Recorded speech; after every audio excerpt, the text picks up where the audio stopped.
আসসালামু আলাইকুম। HSC 2025 batch. তো তোমাদের সামনে অ্যাকাউন্টিং পরীক্ষা। তো অ্যাকাউন্টিং পরীক্ষা হলে ঢোকার আগে যে কয়েকটা বিষয় তোমার জানতেই হবে, সেটা নিয়ে আজকে কথা বলবো। তো প্রথমে তোমার অ্যাকাউন্টিংয়ের মোস্ট অফ দ্য এক্সামে তোমরা যে ভুলটা করো সেটা হচ্ছে মার্জিন টেনে তোমার সময় এবং খাতার জায়গা দুইটাই তোমরা নষ্ট করো। তো অ্যাকাউন্টিং এক্সামে তোমার মার্জিন টানার কোনো দরকার নাই। আমি মার্জিন টানি নাই, আমার কোনো সমস্যা হয়নি। ঠিক আছে, যে কাজটা করতে পারো উপর দিয়ে একটা ভাঁজ দিতে পারো, তোমার সুবিধার্থে, লেখার সুবিধার্থে উপর দিয়ে হালকা চিকন করে একটা ভাঁজ দিতে পারো, আশেপাশ দিয়ে ভাঁজ দিতে পারো, যেন তোমার লেখার যে অ্যালাইনমেন্টটা তোমার সোজা থাকে। তো অ্যাকাউন্টিং এক্সামে মার্জিন দিয়ে তোমার খাতার জায়গা এবং তোমার সময় দুইটার একটা নষ্ট করার দরকার নেই।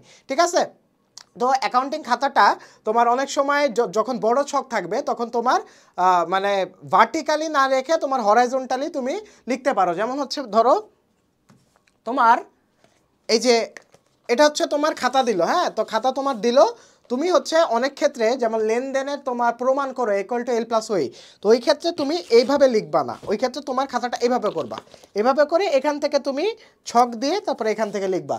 বোঝা গেছে? তো খাতা সবসময় যদি দরকার হয় ছকের ক্ষেত্রে হরাইজন্টালি রাখবা। ঠিক আছে, ভার্টিক্যালি তোমার খাতা অ্যান্সার করা দরকার নেই। তারপরে সেকেন্ড যে পয়েন্ট মাথায় রাখতে হবে, আগে অবশ্যই খ বিভাগ দিয়ে শুরু করবা। কিছু বিজ্ঞানী থাকে, প্রথমে ক বিভাগ দাও। ক বিভাগে তোমার শুরুর দিকে বড় টাইপের একটা ম্যাথ থাকতে পারে, তো দেখা যাবে যে প্রথম ম্যাথটা করতে করতে তোমার অনেক টাইম চলে গেছে, বা যদি না মিলে তোমার কনফিডেন্স ডাউন হবে। তাই আগে খ বিভাগ দিয়ে অবশ্যই শুরু করবা, অর্থাৎ প্রথমে 5টা সৃজনশীল অ্যান্সার করবা। হ্যাঁ, তো 5টা সৃজনশীল অ্যান্সার যখন করবা খ বিভাগ থেকে, অবশ্যই রেয়ামিল, অবচয়, লেনদেন এইগুলো আগে অ্যান্সার করবা, কারণ এইগুলো এই ম্যাথগুলো অনেক শর্ট হয় এবং তোমার 10 থেকে 12 মিনিটের মধ্যে এই ম্যাথগুলো তোমার কমপ্লিট হয়ে যাবে। অর্থাৎ লেনদেন থেকে তোমার একটা জিনিসই থাকবে, ইকুয়াল টু এল প্লাস ওই, ইকুয়াল টু এল প্লাস ওই প্রমাণ করো, এটার একটা ম্যাথ থাকবে। ঠিক আছে, এবং খ নাম্বারে তোমার জাবেদা চেতে পারে বা কোন কোন ঘটনাগুলো লেনদেন নয় এমন চিহ্নিত করে, এভাবে থাকতে পারে। হ্যাঁ, তো ইকুয়াল টু এল প্লাস ওই এই ম্যাথটা করতে তোমার হাইস্ট গেলে 6 থেকে 7 মিনিট যাবে এবং বাকিগুলো তোমার 5 মিনিটের মধ্যে শেষ হয়ে যাবে। তো লেনদেন থেকে তোমার হচ্ছে 12 থেকে 13 মিনিটের মধ্যে তোমার লেনদেন চ্যাপ্টারটা শেষ হয়ে যাবে, মানে এই টপিকটা থেকে তোমার অ্যান্সার করা শেষ হয়ে যাবে।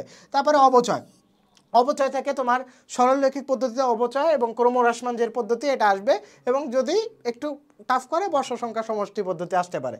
তারপরে রেয়ামিল তো তোমার রেয়ামিল থাকবে ডেবিট ক্রেডিট, এবং যদি তোমার সমন্বিত তোমার জাবেদা থাকে, সমন্বিত জাবেদা থেকে তোমার কোশ্চেন আসতে পারে। তো খ বিভাগ আগে অ্যান্সার করবা, খ বিভাগ সুন্দর মতো অ্যান্সার করার পরে আর্থিক বিবরণীর জন্য অবশ্যই নিম্নে 1 ঘন্টা সময় হাতে রাখবা, 1 ঘন্টা সময় হাতে রাখবে, এবং আর্থিক বিবরণীতে 2টা কোশ্চেন আগে অ্যানালাইসিস করবা। অ্যানালাইসিস করে দেখবা কোন কোশ্চেনটা ছোট। হ্যাঁ, অর্থাৎ তোমার 2টা কোশ্চেনের মধ্যে একটা কোশ্চেন পাবা সেবা প্রদানকারী ব্যবসায় তোমার একটা কোশ্চেন পাবা যেখান থেকে তোমার আয় থেকে জাস্ট ব্যয় বাদ দিয়ে দিতে হয়, ওইটা তুমি নিট মুনাফা তুমি পেয়ে যাবা।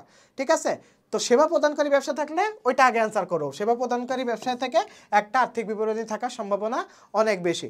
আর যেটা বড় ওইটা তুমি পরে অ্যান্সার করো, এবং অবশ্যই তোমার ডেবিট এবং ক্রেডিট চেক দিবা, যদি না মিলে তাহলে ওটা স্কিপ করে অন্য অঙ্কে চলে যাবা, শুধু টাইম নষ্ট করবা না।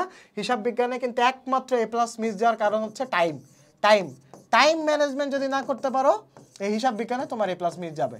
ঠিক আছে, তো সবার জন্য শুভকামনা। তোমাদের কিছু কুইক বাজে কথা না বলে কিছু কুইক অ্যাডভাইস দিয়ে দিলাম, ইনশাল্লাহ পরীক্ষার হলে কাজে লাগাও এবং অ্যাকাউন্টিংয়ে ফাটায় দিয়ে আসো। তো সবার জন্য শুভকামনা, দেখা হচ্ছে পরবর্তী ভিডিওতে। আসসালামু আলাইকুম। ও আর হচ্ছে আমাদের একটা টেলিগ্রাম চ্যানেল আছে, টেলিগ্রাম চ্যানেলে জয়েন হয়ে থাকো। আমাদের যদি কোনো লাইভ ক্লাস আমরা নিই, ওই লাইভ ক্লাসের অ্যানাউন্সমেন্ট ওই টেলিগ্রাম চ্যানেলেই দিয়ে দেওয়া হবে। তো দেখা হচ্ছে পরবর্তী ভিডিওতে। Best of luck.